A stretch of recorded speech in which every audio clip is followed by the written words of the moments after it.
తెలంగాణలో కాంగ్రెస్ ప్రభుత్వం ఏర్పడిన నాటి నుంచి అంటే డిసెంబర్ 2023 నుంచి నేటి వరకు బీఆర్ఎస్ పార్టీ ప్రధాన ప్రతిపక్షంగా ప్రజా సమస్యలపై, ప్రభుత్వ వైఫల్యాలపై అటు క్షేత్రస్థాయిలో ఇటు చట్టసభల్లో నిరంతరం విరామం లేకుండా గలం విప్పుతోంది.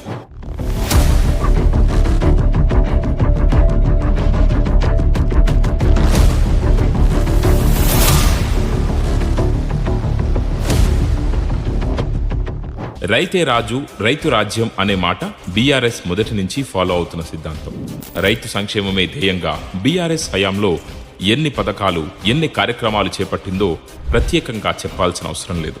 రైతు బంధు పెంచుతాం, రైతు రుణమాఫీ చేస్తాం, ఉచిత కరెంట్ ఇస్తాం అని అడ్డగోలు హామీలిచ్చి 420 బోగస్ హామీలతో తెలంగాణ బిడ్డలను నమ్మించి ఓట్లేసుకొని అధికారంలోకి వచ్చిన తర్వాత రైతులను నిండా ముంచిన రైతు విరోధి కాంగ్రెస్ సర్కారును గులాబీ పార్టీ అడుగడుగునా నిలదీస్తోంది. ఈ ముఖ్యమంత్రి ఎవరూ ఊహించినటువంటి పనులు చేసినటువంటి మన కేసీఆర్ని ఇష్టం వచ్చినట్టు మాట్లాడుతూ ఉన్నాడు.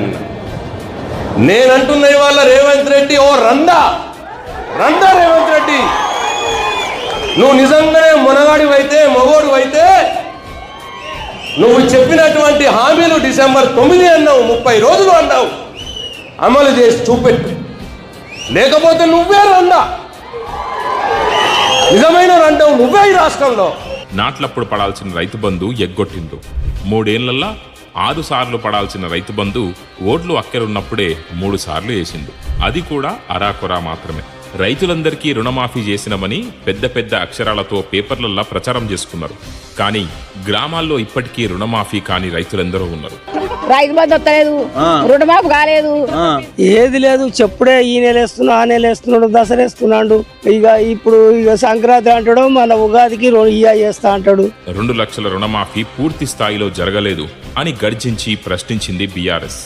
రైతు బంధు 15,000 ఎప్పుడిస్తారని నిరంతరం ప్రశ్నిస్తుంది బీఆర్ఎస్. మొన్న ఏమన్నారు, రైతు బంధును 1 జనవరికి కొత్త సంవత్సరం కానుక ఇస్తున్నాం రైతు బంధు అన్నారు. సంక్రాంతి పండుగకి ఇస్తున్నారు రైతు బంధు అన్నారు. ఎలక్షన్లు అయ్యేటప్పుడు ఎలక్షన్ కాగానే 17వ తారీఖే రైతు బంధు కోడ్ ఉన్నది, కోడ్ అయిపోగానే 17వ తారీఖే రైతు బంధు వేస్తా ఉన్నారు. 20 తారీఖు వచ్చింది. కేసీఆర్ గారేమో నాట్లకు రైతు బంధు వేసింది. ఇప్పుడు నాట్లు అయిపోయా, కలుపు అయిపోయా, బంధు బస్తాలు వేస్తే పొట్టకొచ్చింది. ఇంకెప్పుడు ఇస్తావు రైతు బంధు? ఇంకెప్పుడు ఇస్తావు? ఇప్పటికే 2 రైతు బంధులు ఎగ్గొట్టినావు, 4 రైతు బంధులకు 2 ఎగ్గొట్టినావు, 2 ఇచ్చినావు. ఇప్పుడు 5వది. ఇది కూడా ఇస్తావా? ఎగబెడతావా? ఇంకెప్పుడు ఇస్తావు? 10 ఏళ్లలో ఎన్నడూ లేని యూరియా కొరత కల్లబొల్లి కాంగ్రెస్ హయాంలో మళ్లీ మొదలైంది. రాష్ట్రంలో కృత్రిమ యూరియా కొరత సృష్టించారని ఆరోపిస్తూ ఖాళీ యూరియా సంచులతో రైతన్నల గోసను అసెంబ్లీ ముందు నినదించింది బీఆర్ఎస్. గణపతి బప్పా మోరియా, కావాలయ్యా యూరియా, గణపతి బప్పా మోరియా, కావాలయ్యా యూరియా, గణపతి బప్పా మోరియా, కావాలయ్యా యూరియా, గణపతి బప్పా మోరియా, కావాలయ్యా యూరియా, గణపతి బప్పా మోరియా, కావాలయ్యా యూరియా. అధికారంలోకి వచ్చింది మొదలు రాష్ట్రంలోని భూముల మీద కన్నేసి కన్నింగ్ కాంగ్రెస్ సర్కార్ ఎక్కడికక్కడ భూపందేరం జరుపుతుంటే బాధితుల పక్షాన బలమై నిలిచింది బీఆర్ఎస్. వాళ్ళు అంటున్నారంట మంత్రులు, ఇవి అక్రమమైన పట్టాలు, ఇవి సక్రమమైన కావు అంటున్నారంట. అక్రమమైన మీ పట్టాలు కాదు, సక్రమమైన మీ పట్టాలు. కానీ అక్రమమైన బుద్ధి, చండాలపు బుద్ధి, పేదల నోటికాడి బుక్కలాక్కునే బుద్ధి ఈ దుర్మార్గమైన మీ 3 మంత్రులకు తప్ప మీది కానీ కాదు. లగచర్లలో గిరిజనుల భూములు గుంజుకున్నారు. హైదరాబాద్ సెంట్రల్ యూనివర్సిటీలో 400 ఎకరాల మీద కన్నేసిండ్రు. ఐఎస్బి భూములపైన కన్ను, మను భూములపైన కన్ను, హెచ్సియు భూములపైన కన్ను, లగచర్ల భూములపైన కన్ను, తర్వాత హిల్ట్ భూములపైన కన్ను, అగ్రికల్చర్ యూనివర్సిటీ భూములపైన కన్ను. నువ్వు పరిపాలన చేయడానికి వచ్చినవా, రియల్ ఎస్టేట్ దందా చేయడానికి వచ్చినవా? ముఖ్యమంత్రి గారు సమాధానం చెప్పమని కోరుతా ఉన్నాను నేను. యాచారం ఫార్మాసిటీ పేరుతో పచ్చటి భూముల్లో విషం నింపజూస్తున్నారు. వెలుగుమట్లలో 1000 ఇండ్లను కూలగొట్టి వందలాది కుటుంబాలను రోడ్డు పాలు చేసింది. ల్యాండ్ మాఫియా అంట. ఎవడమ్మా ల్యాండ్ మాఫియా? ఎవడైతే ఇలా 100 ఎకరాలు మీ చుట్టూ కొన్నాడో, ఎవడైతే పేదవాళ్ళు వాడు మాఫియానా? కాబట్టి ఇవాళ మీకు జరిగిన కష్టం రాష్ట్రం మొత్తం చూసింది, మీ ఏడుపులు రాష్ట్రం మొత్తం చూసింది. మీ పిల్లలు మీరు పడుతున్న అవస్థను చూసే కేసీఆర్ సార్ మమ్మల్ని పంపించారు. దయచేసి ధైర్యంగా ఉండండి. మీకు అన్ని రకాలుగా అండగా అజయ్ ఉంటాడు, మా గాయత్రి రవిచంద్ర గారు ఎంపీ గారు కూడా ఉన్నారు, ఆయన కూడా ఉంటారు. మంత్రులకు నిజంగానే ధైర్యం ఉంటే మంత్రులు తప్పు చేయకపోతే వాళ్ళు ఎందుకు రావట్లేదు ఇక్కడికి? డిప్యూటీ సీఎం పొంగులేటి తుమ్మల రావాలి కదా, వచ్చి మీతో మాట్లాడాలి కదా. అందుకే ధైర్యంగా ఉండండి. మీ కేసీఆర్ అని ఉన్నాడు, మీ ఎంబడ కేటీఆర్ అని ఉన్నాడు, మీ అందరం ఉన్నాం మీకోసం. గాంధీ విగ్రహం పేరుతో మధు పార్క్ నివాసితులను భయపెట్ట చూస్తున్నారు. మూసీ ప్రాజెక్టు అంటూ వేలాది ఇండ్లు కూలగొట్టి గరీబోళ్ల ఉసురు పోసుకుంటున్నది. నాదర్గుల్లో 7,000 కోట్ల విలువ చేసే 373 ఎకరాల భూముల్లో నుంచి రైతులను ఎలగొట్టి కంచెలు వేసి కబలించింది. కన్నుపడిన చోటల్లా భూబకాసురులై నేల తల్లిని భక్షిస్తుంటే అడ్డం పడ్డది బీఆర్ఎస్. సూర్యుడి చుట్టూ భూమి తిరుగుతుంది అంటారు, భూమి చుట్టూ రేవంత్ రెడ్డి తిరుగుతున్నాడని చెప్పారు. వాస్తవమే. ఎక్కడ భూమి ఉన్నా కూడా అక్కడ గద్దల్లాగా వాలిపోతా ఉన్నారు. మేము అసలు రోజు మాట్లాడుతున్నాం, అసలు ఏం జరుగుతుంది అసలు రాష్ట్రంలో. రాష్ట్రం పాలన వదిలేశారు. ఎవరేమన్నా కానీ ఏమన్నా అయిపోయింది, వాళ్ళు అనుకున్న ఎజెండా పూర్తి చేసుకోవడానికి మాత్రమే ప్రభుత్వంలో పెద్దలు పనిచేస్తున్నారు తప్పిస్తే రాష్ట్రం అభివృద్ధి కోసమో ప్రజల మేలు కోసమో పనిచేయాలనే ఆలోచన ప్రభుత్వానికి లేదని తేటతెల్లమైంది. ఇల్లు లేని నిరుపేదల కన్నీరు తుడిచి ఇందిరమ్మ ఇల్లు కట్టిస్తామని మాటలు చెప్పి అధికార పీఠం దక్కించుకున్న కాంగ్రెస్ మూసీ సుందరీకరణ, గాంధీ విగ్రహం, బఫర్ జోన్, హైడ్రా పేరు చెప్పి వందలాది ఇళ్లను కూల్చి వేలాది మందిని రోడ్డున పడేసింది. ఆ బాధితుల గొంతుకై ప్రభుత్వాన్ని ప్రశ్నించింది బీఆర్ఎస్. మూసీ సుందరీకరణ ప్రాజెక్టు పేరుతో 1,00,000 కోట్ల అవినీతి బయటపెట్టింది బీఆర్ఎస్. మంత్రి గారు ఫ్యూచర్ సిటీ అంటున్నారు. నేను అడుగుతా ఉన్నా సూటిగా, 14,000 ఎకరాలు మేము సేకరించాం అధ్యక్ష. మరి మంత్రి గారు మాట్లాడుతూ 30,000 ఎకరాలు అన్నారు. మిగతా 16,000 ఎకరాలు ఎక్కడి నుంచి వస్తున్నాయి మంత్రి గారు? ఎక్కడి నుంచి 30,000 ఎకరాలని చెప్తా ఉన్నారు మీరు? ఇంకోటి మాట్లాడుతున్నారు అధ్యక్ష, మధ్యలో గ్రీన్ ఫార్మ్ అనట, చుట్టూ ఇండ్లు పెడతారట, అవతల జంతువులను పెడతారట, వంతారని వేస్తారట, జూ పార్క్ పెడతారట. ఇది ఏం ఆలోచన అధ్యక్ష? మాకు అర్థం కాక అడుగుతా ఉన్నాం. దయచేసి మంత్రి గారు నేను అడుగుతా ఉన్నా, it was conditional land acquisition. ఎన్నికల సమయంలో ఓట్ల కోసం 6 గ్యారంటీలను ఆశగా చూపి గద్దెనెక్కిన తర్వాత 6 గ్యారంటీలను అరచేతిలో చూపిస్తూ మోసం చేసిన కాంగ్రెస్ ప్రభుత్వ వైఫల్యాలను ప్రజలకు గుర్తు చేస్తూ కాంగ్రెస్ బాకీ కార్డును ప్రజల్లోకి తీసుకెళ్లింది బీఆర్ఎస్. ఈ కాంగ్రెస్ బాకీ కార్డును వాళ్ళే గ్యారంటీ కార్డులు ఇచ్చైతే గారడీ చేసి ఓట్లు సంపాదించారో, ఏ గ్యారంటీ కార్డుల పేరిట గాంధీలు వచ్చి ఓట్లు కొల్లగొట్టారో, మరి ఆ మోసాన్ని తిరిగి ప్రజలకు పరిచయం చేయడానికి, ఆ మోసాన్ని తిరిగి ప్రజలకు గుర్తు చేయడానికే ఈ ఉద్యమాన్ని తీసుకున్నాం. దీనికి సహకరించాలని, ఇంటింటికి బాకీ కార్డును తీసుకెళ్లాలని మా బీఆర్ఎస్ కార్యకర్తలకు విజ్ఞప్తి చేస్తూ, నమ్మించి మోసం చేసిన వైనాన్ని ప్రజలకు గుర్తు చేసింది బీఆర్ఎస్. అధికారంలోకి వచ్చి 2 ఏళ్లు పూర్తయినా ఇచ్చిన హామీలు నెరవేర్చలేదంటూ సర్కారు మీద ఛార్జ్ షీట్ విడుదల చేసింది. ఈయన ఫుట్బాల్ షోకుల కోసం, ఈయన ఫుట్బాల్ ఆడడం కోసం, ఈయన ఒక్కడి కోసమే 5 కోట్లతోని స్టేడియం కట్టుకున్నాడు ఎంసీఆర్టీలో. ఆయనతో ఆడనీకి నేర్చుకోవడానికి స్టేడియం కట్టుకుంటే 5 కోట్లు, ఈయన క్యాంప్ ఆఫీస్ రాజ్మహల్కు 100 కోట్ల పైగా ఖర్చు పెట్టారట. ఇప్పుడు మెస్సీని తెప్పించి గేమ్ ఆడితే రాష్ట్రానికి ఏమొస్తుంది? అరే నాకు దళిత బంధు ఇస్తే నా తమ్ముడు బతాడు, మా ఫీజు రియంబర్స్మెంట్ ఇస్తే మా చెల్లె చదువుకుంటుంది, గా పిల్లలకు హాస్టల్లో అన్నం పెడితే కడుపు నిండా మా పిల్లలు బాగుపడతారు.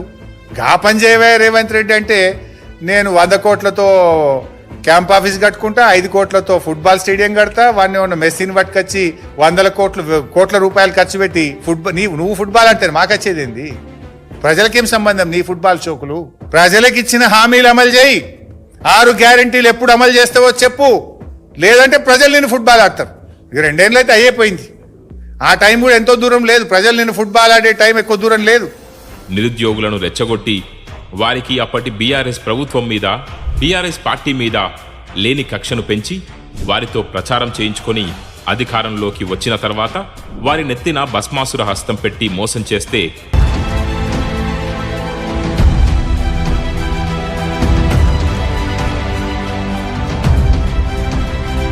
నిరుద్యోగుల పక్షాన గలం వినిపించింది బీఆర్ఎస్ పార్టీ. జీవో 29ని రద్దు చేయకుండా ఎగ్జామ్ పెట్టాలని చూస్తున్నారు. ఇది పూర్తిగా అప్రజాస్వామికం, రాజ్యాంగ వ్యతిరేకం. అర్జెంటుగా ప్రభుత్వం జీవో 29 రద్దు చేసి, ఆనాడు కేసీఆర్ ప్రభుత్వం ఏదైతే జీవో 55 తీసుకొచ్చిందో ఆ 55ను పునరుద్ధరించి పార్టీ కార్యకర్తలను, సోషల్ మీడియా వారియర్స్ ను టార్గెట్ చేసి అక్రమ కేసులతో, నోటీసులతో కక్షగట్టి వేధిస్తుంటే ధైర్యంగా ఎదుర్కొన్నది. కార్యకర్తలకు మనోధైర్యాన్నిచ్చింది. ఇటు ప్రజల్లో పోరాడుతూనే చట్టసభల్లో ప్రజా సమస్యలపై సింహగర్జన చేసింది. లగచర్ల భూములు, హెచ్సియు, మూసీ బాధితులు, బడ్జెట్ కేవలం కొన్ని ఇంకా కొత్త స్కాములు చేయడానికి కావాల్సిన ఏర్పాట్లు మాత్రమే చేసుకున్నారు తప్ప ఈ బడ్జెట్లో ప్రజలకు మేలు చేసేది, ప్రజలకు ఒరిగేది ఏ ఒక్కటి కూడా పెట్టలేదు. 6 గ్యారెంటీల ఊసి కూడా ఇక్కడ ఈ బడ్జెట్లో లేదు. తెలంగాణ ప్రజలకు ఒక నిరాశ కలిగించిన రోజు ఈ బడ్జెట్ తప్ప ఇంకొకటి ఏమి కూడా దీంట్లో లేదు. ఉద్యోగ నోటిఫికేషన్లు, ఆటో డ్రైవర్ల ఆర్తనాదాలు, సింగరేణి కుంభకోణాలు.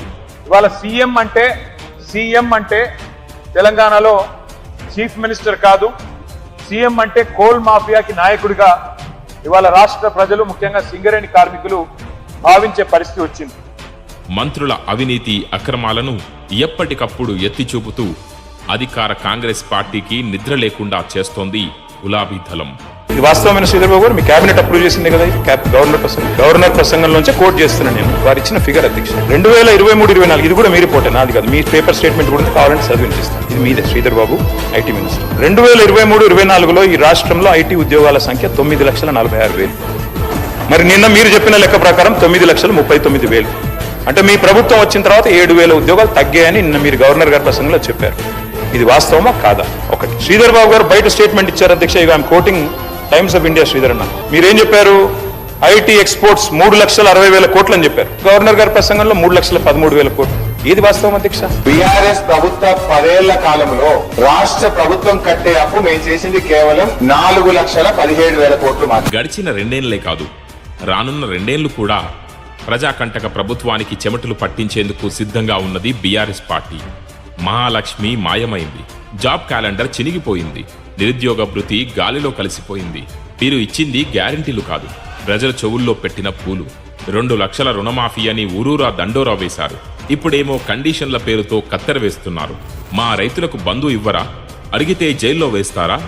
గుర్తుపెట్టుకోండి, మీరు కొట్టే ప్రతి లాఠీ దెబ్బ రేపు మీ గద్దెను కూల్చే సుత్తి దెబ్బ అవుతుంది.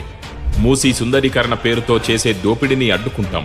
హైడ్రా పేరుతో బుల్డోజర్ల టైర్లు పేదల గుడిసెల మీద పడితే మీ గాంధీ భవన్ పునాదులు కదులుతాయి. పైలం 2 ఏళ్లలో మళ్ళీ తిరిగి కేసీఆర్ గారు రాబోతున్నాడు. మీకు ఇచ్చే ప్రతి మాట నిలబెట్టుకునే బాధ్యత మాది అనే మాట గట్టిగా చెప్పండి. తప్పకుండా మంచి నాయకత్వం ఉంది, పక్కడబందీగా పనిచేసే కార్యకర్తలు ఉన్నారు.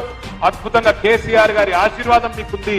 విజయం మనదే అనే మాట కూడా మళ్ళొక్కసారి మీకు విజ్ఞప్తి చేస్తూ, జై తెలంగాణ, జై కేసీఆర్.